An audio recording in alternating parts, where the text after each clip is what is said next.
Saat Perang Asia Timur yang berlangsung selama 4 tahun, Jepang mengalami beberapa kekalahan dan menuju ambang kehancuran. Pada tanggal 6 Agustus dan 9 Agustus tahun 1945, Hiroshima dan Nagasaki dibom oleh sekutu yang membuat Jepang semakin terperosok dalam kekalahan. Sampai akhirnya, 4 Agustus 1945, Jepang menyerah tanpa syarat kepada sekutu. Berita kekalahan tersebut dirahasiakan oleh Jepang. Semua stasiun radio disegel oleh Jepang. Namun ternyata, siaran tersebut tertangkap di Indonesia, dan Sultan Syahrir mendengarnya.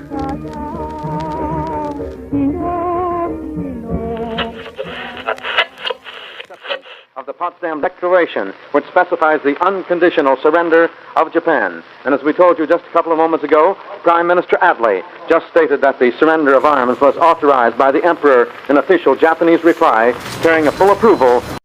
Sultan Syahrir pun bergegas untuk menemui golongan tua untuk memberitahukan tentang kabar kekalahan Jepang.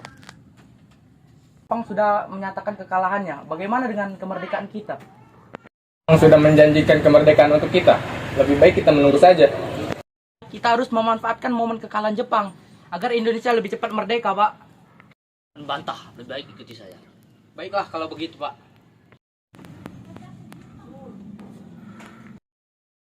Kemudian, ia juga menemui Assalamualaikum. golongan Waalaikumsalam. Silakan dulu, Pak. Jadi, Jepang sudah menyatakan kekalahannya. Itu berarti kita harus segera memproklamasikan kemerdekaan Indonesia. Golongan tua tidak menyetujui hal ini dan mereka ingin bantuan dari Jepang untuk memerdekakan Indonesia. Tidak bisa seperti itu. Kita harus memproklamasikan kemerdekaan kita sendiri. Kita harus segera mendesak Bung Karno dan Bung Hatta untuk memproklamasikan kemerdekaan Indonesia malam ini atau besok. Ide bagus, silakan dilaksanakan. Pada malam harinya, golongan muda mendatangi kediaman Soekarno untuk mendesak Soekarno dan Hatta agar segera memproklamasikan kemerdekaan Indonesia. Ada maksud apa saudara-saudara datang sini? Kami mendengar mengenai kekalahan Jepang atas sekutu di radio divisi London di Bandung. Maka dari itu, kami ingin Bung Karno dan Bung Hatta untuk segera menyusun proklamasi kemerdekaan Indonesia. Terus, Kita tidak bisa begitu saja memproklamasikan kemerdekaan. Kita harus membicarakannya dalam sidang rapat PPKI. PPKI adalah bentukan Jepang, dan kemerdekaan itu bukanlah berasal dari bangsa yang lain, melainkan dari bangsa kita sendiri. Tidak begitu. Tugas PPKI ialah mempersiapkan kemerdekaan. Jadi kita harus tetap membicarakannya. tidak harus menunggu janji Jepang. Kita bisa, Bung. Kita harus memproklamasikan kemerdekaan bangsa kita sendiri. Tapi tekad saya sudah bulat. Menurut saya, Indonesia lebih baik merdeka pada tanggal 24 Agustus. Apabila Bung Karno tidak memproklamasikan kemerdekaan pada malam hari ini, maka besok pagi akan terjadi pembunuhan dan pertumpahan darah. Ini leherku, seranglah ke pojok sana, dan habislah nyawaku. Jangan menunggu besok. Kami sudah bulat. Indonesia akan merdeka dengan bantuan Jepang. Indonesia masih belum mampu untuk merdeka sendiri. Para pemuda yang tidak puas dengan jawaban Soekarno dan Hatta kembali ke markas dan menyiapkan rencana baru, yaitu dengan menculik Soekarno dan Hatta ke Rengas Dengklok pada pukul 4 dini hari, tanggal 16 Agustus 1945. Penculikan ini dilakukan oleh Sukarni, Wikana, dan Hairul Saleh. Hilangnya Soekarno dan Hatta membuat Jakarta panik. Apalagi pada hari tersebut terdapat rapat pertama PPKI.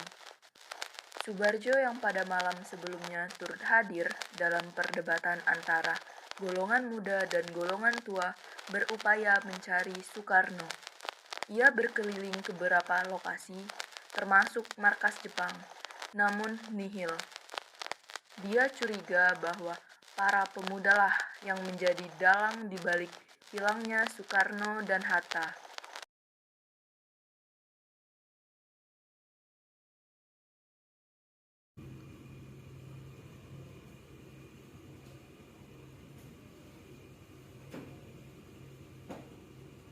Apa maksud kalian membawa saya dan Bung Hatta ke sini?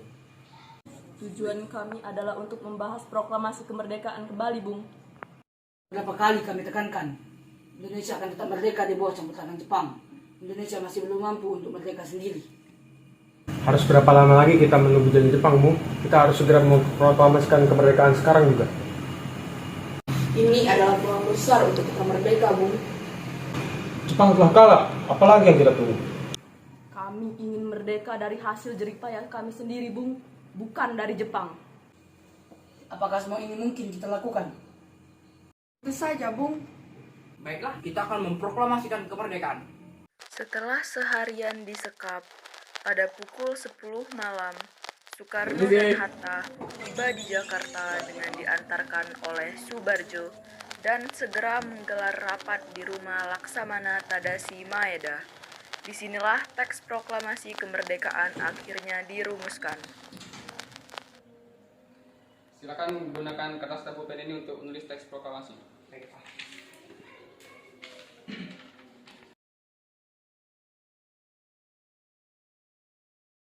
Soekarno memberikan kertas yang berisi rumusan proklamasi Tolong kepada ketikan naskah Sayuti proklamasi. Meli untuk diketik. Dengan senang hati, Bung.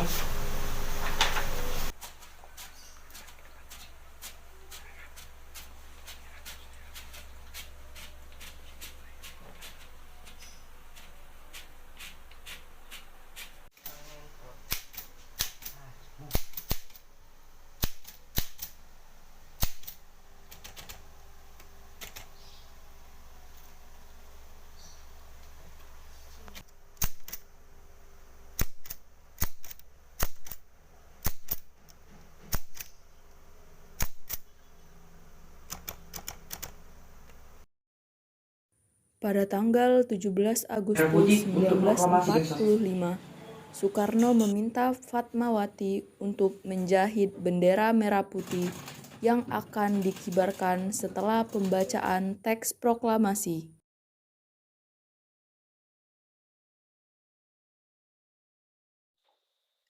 Saudara-saudara sekalian, saya meminta saudara untuk hadir di sini untuk menyaksikan peristiwa penting dalam sejarah bangsa ini. Beratus-ratus tahun bangsa Indonesia berjuang untuk merdeka, mengorbankan beribu-ribu nyawa.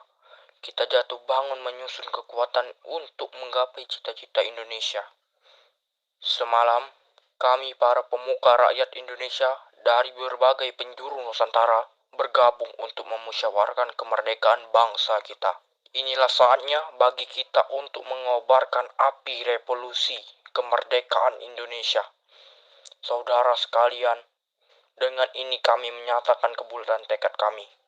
Dengarkanlah proklamasi ini. Proklamasi. Kami, bangsa Indonesia, dengan ini menyatakan kemerdekaan Indonesia. Hal-hal yang mengenai pemindahan kekuasaan dan lain-lain diselenggarakan dengan cara yang sama dan dalam tempo yang sesingkat-singkatnya. Jakarta, 17 Agustus tahun 45. Atas nama bangsa Indonesia, Soekarno Hatta.